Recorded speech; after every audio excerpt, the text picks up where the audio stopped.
करता हूँ सब खैरियत से होंगे जी। ये मेरा चैनल है ब्लॉग के बारे में और मैं आपको आज दिखाऊंगा कि आज हमारे आलू की फसल है बिल्कुल तैयार हो चुकी है और पीछे आपको नज़र भी आ रहा है और मैं आपको दिखाऊंगा, आलू का साइज़ भी दिखाऊंगा और आलू की जो आलू पर हम लोगों ने मेहनत की थी वो भी मैं आपको बताऊँगा। और मौसम के बारे में मैं आपको बताऊँगा कि आज मौसम कैसा और कैसा नहीं। इससे पहले आप मेरे चैनल को सब्सक्राइब करें और बेल आइकन को दबाएं ताकि हम एक दूसरे के साथ जुड़े रहें और आने वाली वीडियो आप तक बआसानी से पहुंचती रहे, आपको मिलती रहे। चलते हैं जी अपने टॉपिक की तरफ। सबसे पहले मैं आपको बताऊंगा कि आज का मौसम बहुत ही ठंडा है और रात बारिश भी यहाँ पे हुई थी थोड़ी थोड़ी और आज का मौसम भी काफ़ी ठंडा है और ठंडी हवा चली हुई है, देख रहे हैं ना आप। और इसके बाद जी चलते हैं हम अपने दूसरे टॉपिक की तरफ और मैं दिखाता हूँ आपको अपने आलू। ये देखें, ये हैं आलू, इनका साइज़ देखें, ये देखें माशाल्लाह काफ़ी बड़ा साइज़ है इनका। और मेरा आलू का जो इनको रेट लगा है और ये है 2300 रुपये। हम लोगों ने सरमूद दिया, छोटा बड़ा सब उनका ही होगा, हमारा नहीं होगा। और ये देखें और साथ में वो ट्रैक्टर लगा हुआ है वो देखें।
आगे हम जाएंगे।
जी आपने देखा है ये मेरी आलू की फसल है, माशाल्लाह बहुत मुकम्मल हो चुकी है, अल्लाह का लाख लाख शुक्र है।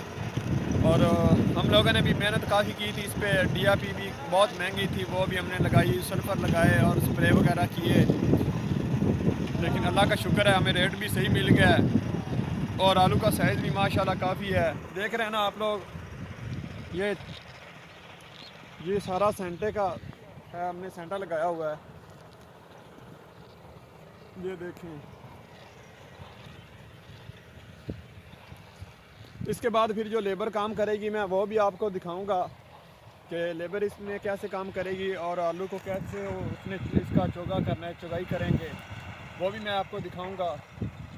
और बस ये मैंने आपको दिखाना था, आप लोगों ने देख लिया है। और मेरा गांव है बुमन शाह और ये मैं अक्सर ही ब्लॉग के बारे में वीडियो बनाता हूँ।